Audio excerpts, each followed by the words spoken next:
Gone through my fair share of destruction and pain in the process to get where I've gotten, and I know that anything is possible. Worst thing comes to worst, I fucking die a tragic death or some shit, and I'm not able to see out my dreams. I at least want to know that the kids perceived my message and were able to make something of themselves and able to take my message and use it and turn it into something positive, and to at least have a good life. I at least, if I'm gonna die or ever be a sacrifice, I want to make sure that my life made at least 5 million kids happy.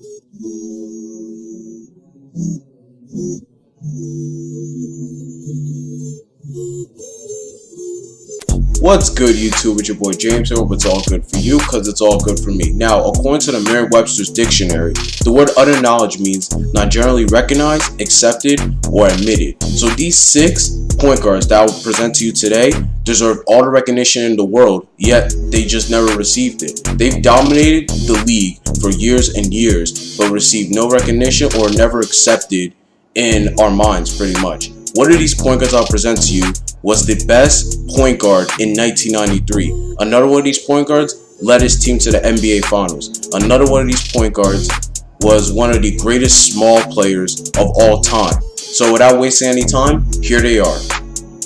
Calvin Murphy.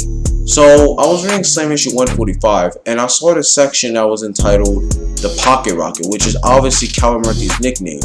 And so Slam asked him a really informative question. They said, as you look back, what do you think your influence was on the game? And he replied, I was the original little man. I literally changed the way the game is played by little men.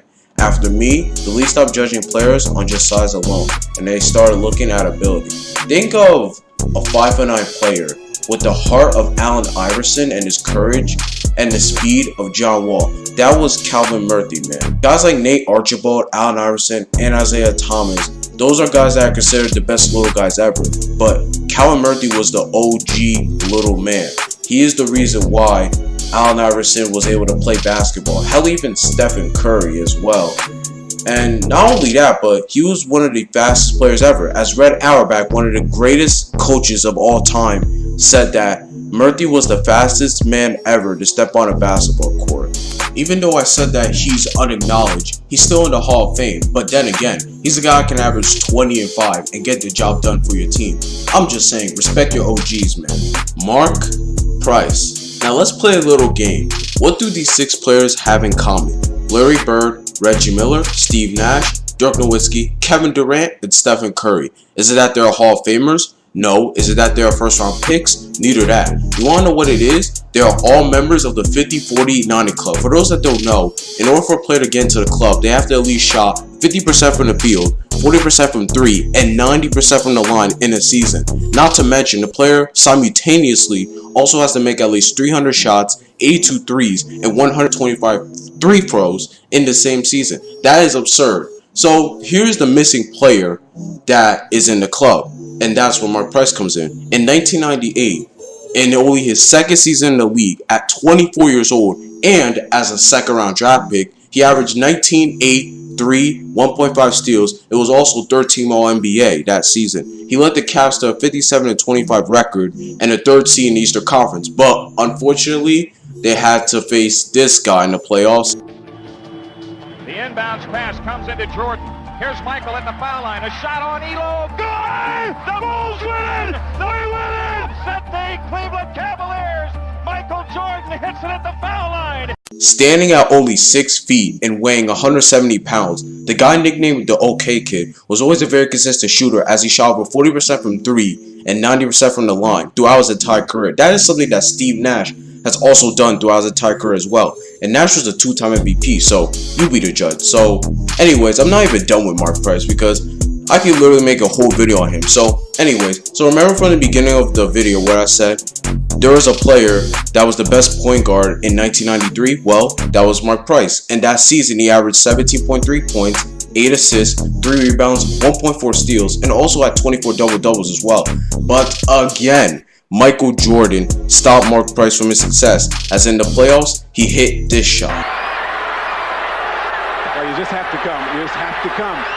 2.5 seconds. Jordan again. And you just have to come. Done it again.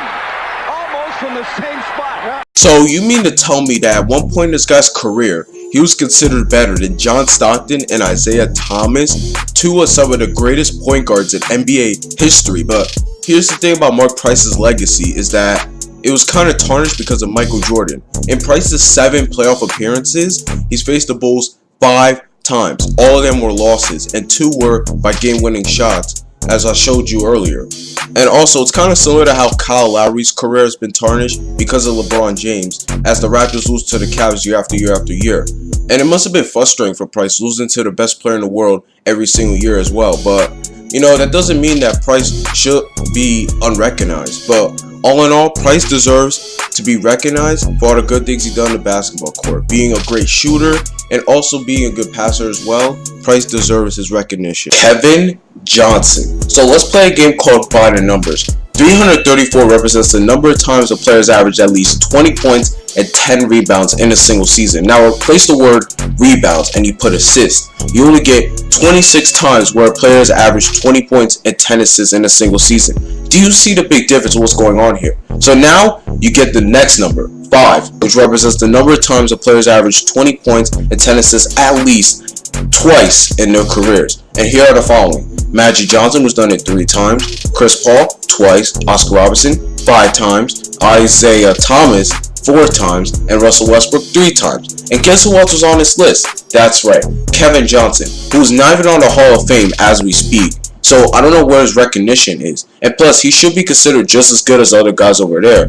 So if you look at his accomplishments, where I'll show you on the screen, then this proves to you that he deserves to be in the Hall of Fame. But here's where his career got into a turn of the worst. So during the 92-93 season, while the Suns were preparing for that, Johnson tried to lift his teammate Olivier Miller up during a practice. So keep in mind, Miller is 280 pounds and one of the heaviest players in league history. Then Johnson's hernia snapped. So unfortunately, I don't have any footage of this, but injury like that can really mess up a player's career, especially at only 26 years old. This was disheartening because Charles Barkley was coming to the team in 92 to help them win some rings, but Johnson had missed a total of 109 regular season games during his 4 seasons with Barkley from 92 to 96 with hamstring, quad, and groin injuries. But he still only missed 1 playoff game throughout his entire career. What determination this guy had.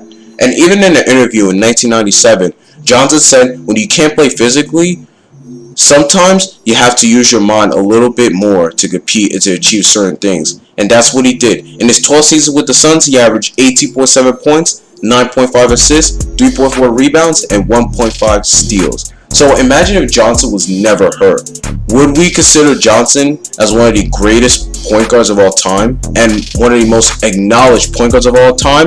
Only God knows the answer to this.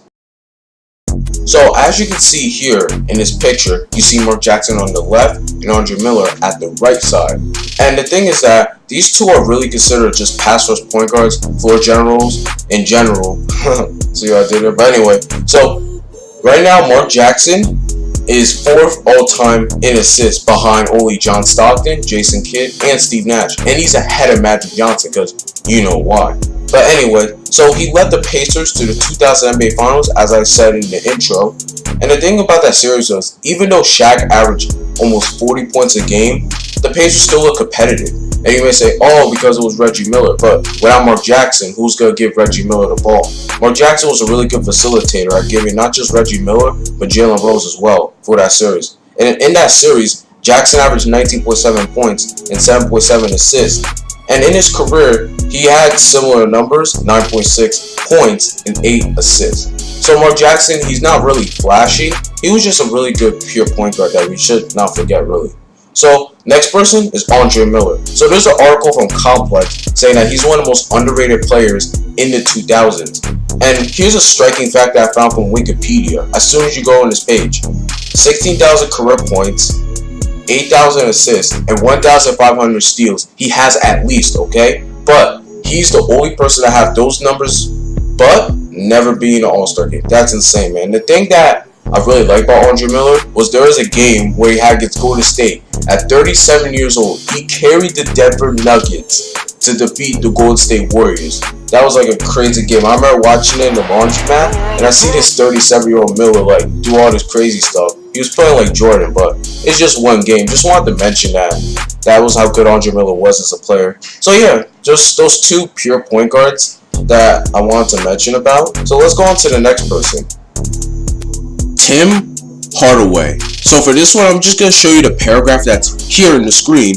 And instead of me rambling around like I did for Mark Price, Kevin Johnson, and Calvin Murphy, you're just going to read this article. I'm going to just give you my thanks, you know. The intro for X, I just want to commemorate him, you know, because recently he just died and stuff like that. And also, I want to thank you for 20 subscribers, man. In the last video, which was how good bad NBA players are, got 5 likes. So I'll definitely plan to make more videos like that as well. So just again, thank you so much for all the support, man. All the people that like my Hardwood Amino. Got some like little fans now, building a little community. I enjoy it, man. It's really enjoyable right now. So you guys definitely keep me motivated to keep making videos, man. So anyway, that was the end of the video. Hope you guys enjoyed it. Leave a like, comment, share, subscribe, hit the bell for more notifications. It was your boy James. Hope it's all good for you, because it's all good for me. I'm out, guys.